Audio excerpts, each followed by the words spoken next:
Assalamualaikum warahmatullahi wabarakatuh. Selamat pagi, salam sejahtera untuk kita semua. Bagaimana kabar kalian hari ini? Semoga Allah SWT selalu memberikan kebahagiaan, kesehatan untuk kalian dan keluarga kalian di rumah. Oke, pada kesempatan kali ini Pak Guru yang pertama mengucapkan selamat kepada kalian yang sudah naik kelas ke kelas 12. Kedua, pesan dan kesan dari Pak Guru, semoga apa yang kalian dapatkan dalam pelajaran kali ini akan bermanfaat untuk kalian dan akan bermanfaat bagi masyarakat. Oke, langsung saja ya anak-anak. Di sini Pak Guru mau memberikan materi, dimana ini materi yang sangat penting untuk kalian. Karena setelah lulus nanti, kalian akan mengalami 3 pilihan. Yang pertama, melanjutkan sekolah kalian ke jenjang yang lebih tinggi. Yang kedua, bekerja. Atau yang ketiga, belajar kuliah sambil bekerja. Jadi itu. Pada kesempatan kali ini, Pak Guru mau memberikan materi tentang surat lamaran pekerjaan. Oke, langsung saja ya Pak.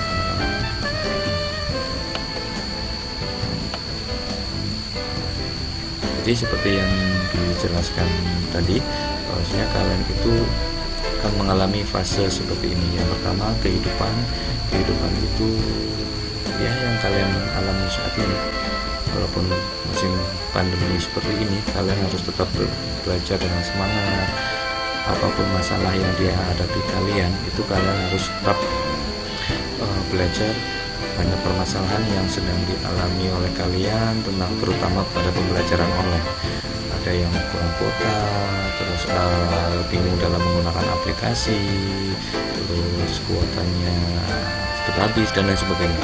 Itulah yang dinamakan kehidupan. Tapi tetap kalian harus mengambil positif, karena sampai saat ini kalian itu belum diperbolehkan untuk berangkat ke sekolah, itu untuk bertatap muka. Jadi mau tidak mau kalian itu harus belajar secara mandiri di rumah bersama keluarga, bersama mungkin kepada adik dan intinya yang ada di rumah itu.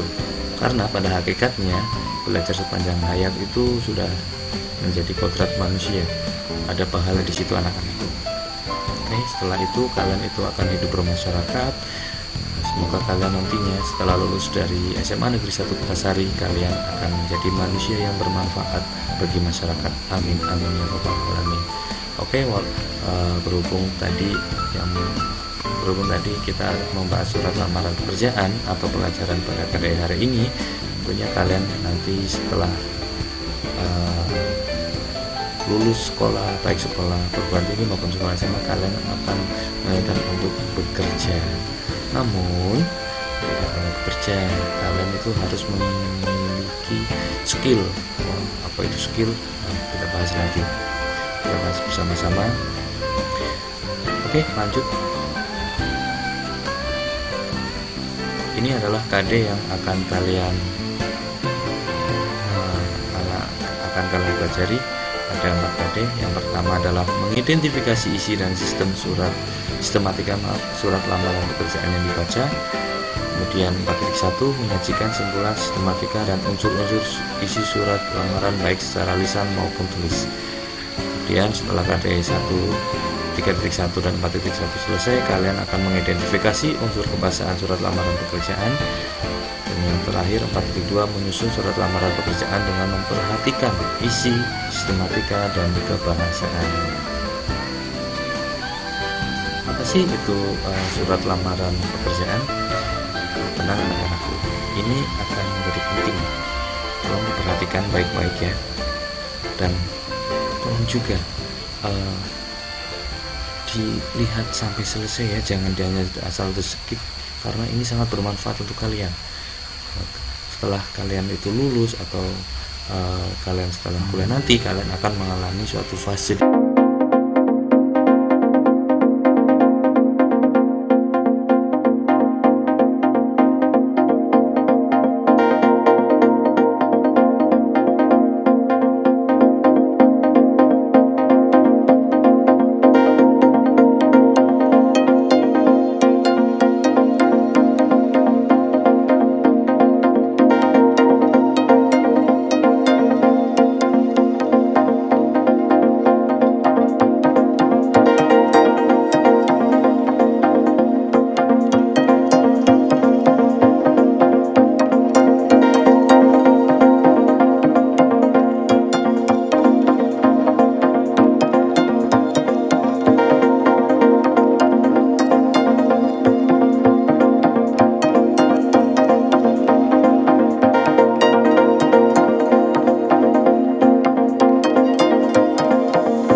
sebagai bahan pertimbangan penerimaan pekerjaan. Seperti yang dijelaskan pada poin 2 tadi, nanti instansi atau perusahaan itu akan melihat biografi kalian, mulai dari keahlian, mulai dari pendidikan, mulai dari sejarah kalian, dan lain sebagainya. Itu akan menjadi pertimbangan bagi instansi terkait. Nah, jadi itu salah satu, ada 3 fungsi surat lamaran pekerjaan. Selanjutnya ini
adalah lulusan sarjana pendidikan. Jadi kalian cepat-cepat untuk melamar pekerjaan. Siapa tahu di sana nanti kalian akan diterima.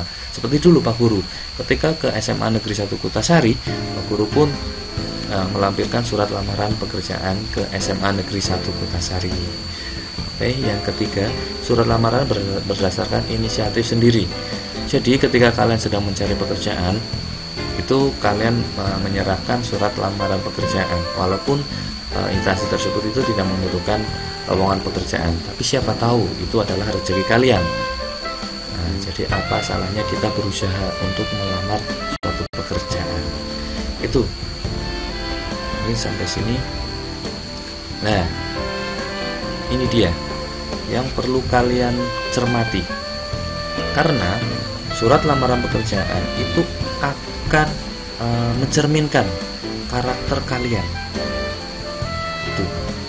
Jadi Pak Guru harap ketika kalian menulis surat lamaran pekerjaan, tulislah sebaik-baiknya, baik dalam bentuk ketikan atau dalam bentuk tulis tangan. Nah, itu kadang ada perusahaan atau instansi itu menginginkan surat lamaran pekerjaan itu tulis dengan tulis tangan. Jadi untuk mempertimbangkan, oh ternyata tulisannya ini rapi, nah itu akan mencerminkan kepribadian kalian. Oh tulisannya ini berontakan, oh tulisannya ini seperti cakar ayam. Nah itu akan dari tulisannya saja itu akan menjadi pertimbangan instansi atau perusahaan yang terkait itu. Kemudian ada unsur kebahasaan, begitu juga unsur kebahasaannya. Beda ya unsur kebahasaan antara tulis dan lisan seperti ini. Mungkin ketika Pak Guru hanya melampirkan tulisan saja, kalian membaca itu akan mengalami kebingungan. Apa sih sebenarnya sistematika surat lamaran pekerjaan? Apa sih sebenarnya unsur kebahasaan? Apa sih sebenarnya isi dari surat lamaran pekerjaan? Kalau dalam bentuk teks itu akan berbeda dengan bentuk lisan. Selanjutnya menyusun surat lamaran pekerjaan. Ini adalah KD 3.2 atau 4.2. Lanjut. Nah, ini dia. Yang pertama, pembahasan. Ya bisa kalian tulis ya, atau kalian di note kalian, intinya disimpan di memori kalian, agar nanti ketika kalian lulus itu tidak mengalami kebingungan ketika menulis surat lamaran pekerjaan.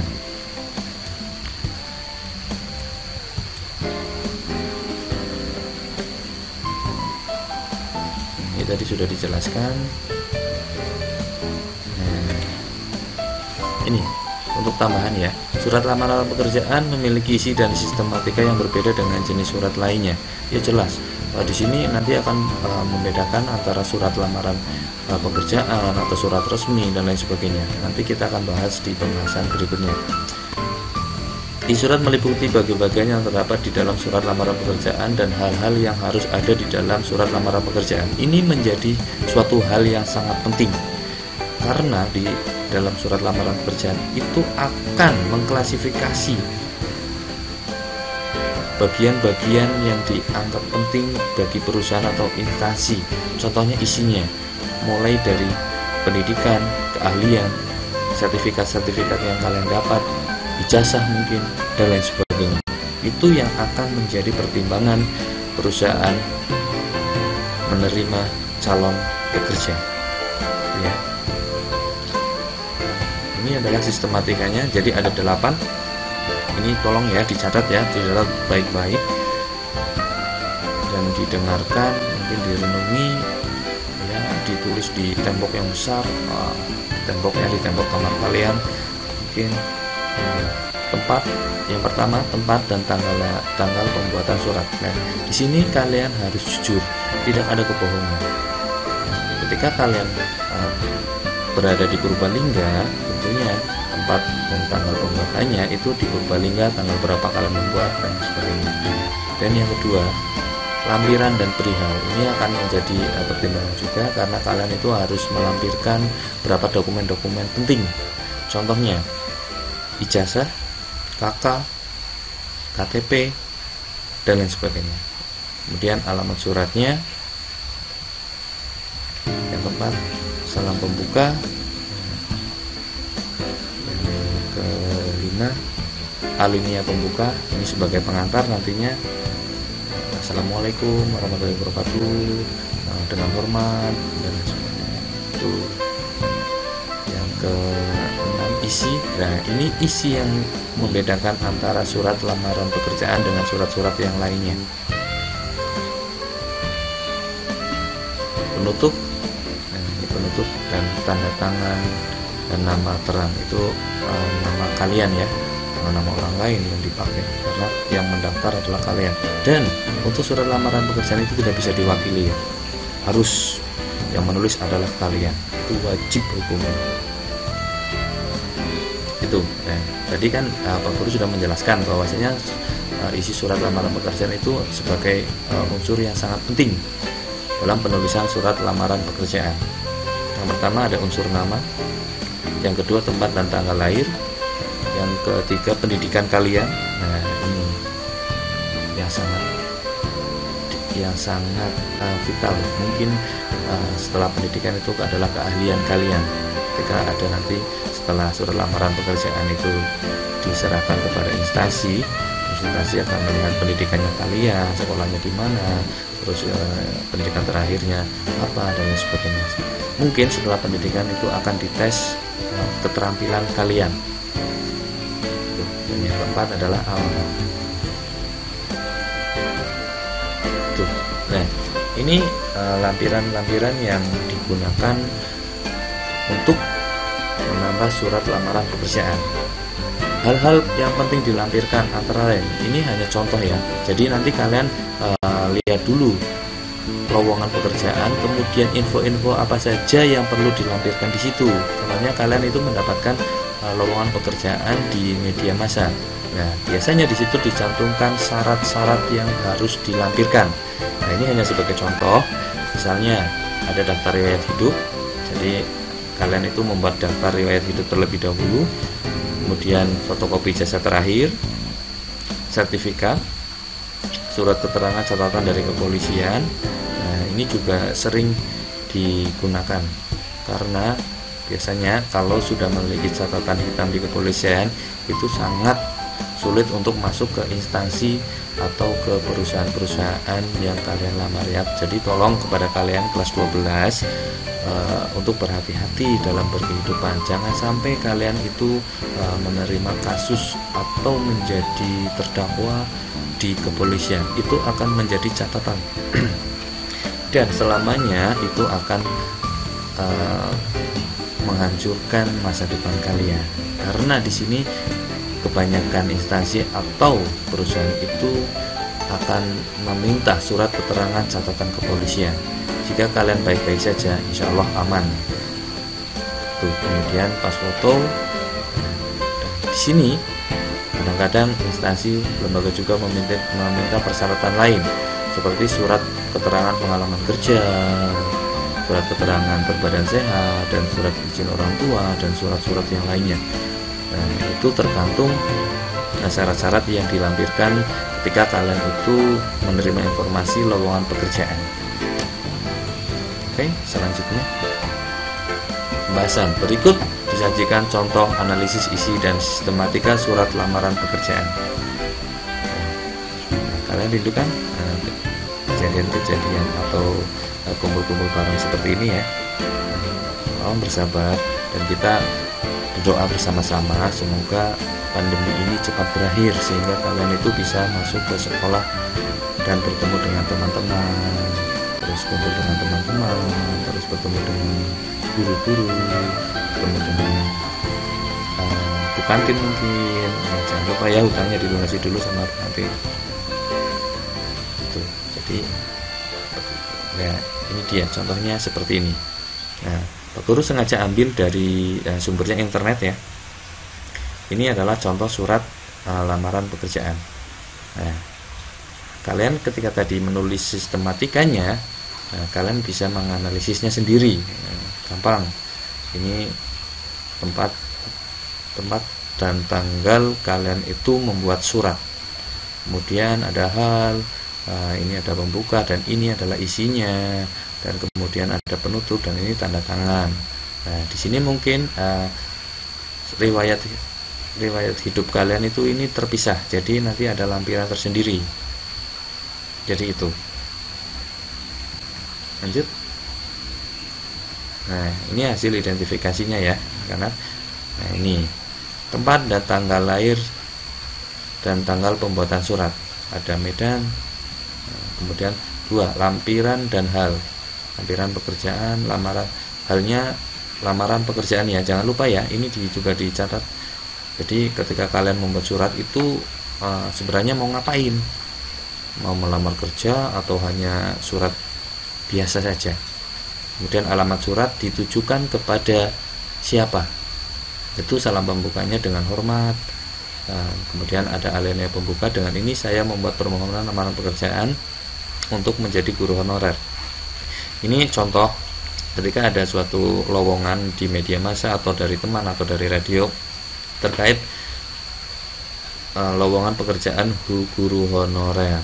Nah, ini adalah isinya. Ini yang sangat penting dan ini akan menjadi pertimbangan instansi atau sekolah atau perusahaan yang kalian lamar. Jadi itu.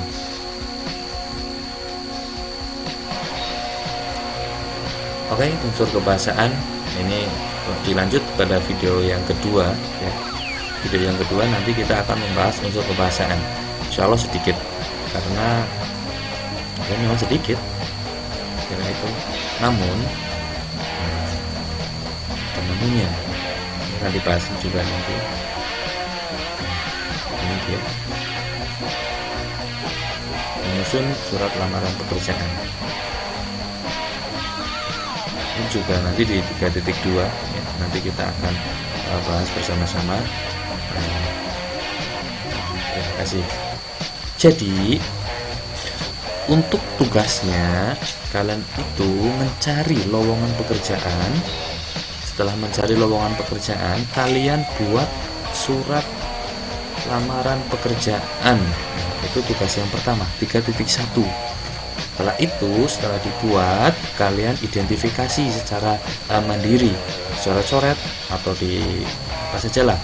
Kemudian setelah itu kalian kirim di Classroom atau Microsoft 365.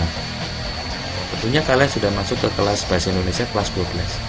Jadi itu saja ya yang dapat saya sampaikan. Oh ya, mohon maaf, ada tambahan lagi. Setelah kalian mengirim surat lamaran pekerjaan, itu nanti akan Pak Guru nilai untuk identifikasi kalian. Jadi kalian itu yang pertama, langkah-langkahnya yang pertama, kalian itu mencari lowongan pekerjaan baik di internet dimanapun. Setelah itu kalian membuat surat lamaran pekerjaan. Setelah membuat surat lamaran pekerjaan, kemudian kalian identifikasi secara mandiri. Setelah diidentifikasi, bisa juga dilingkari atau intinya dicoret-coret terlebih dahulu untuk mengidentifikasi surat lamaran pekerjaan kalian. Setelah itu dikumpulkan baik dalam bentuk foto ataupun lampiran dalam bentuk Word. Jadi itu, jika mengalami kesulitan silakan kalian japri saja ke Pak Guru. Insya Allah Pak Guru akan membalasnya, ataupun chat di classroomnya Pak Guru atau Microsoft 365-nya Pak Guru. Jadi itu saja ya anak-anakku. Semoga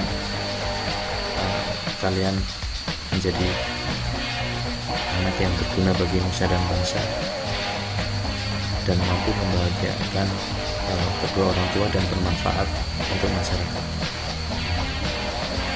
Wabillahi taufiq wal hidayah. Assalamualaikum warahmatullahi wabarakatuh.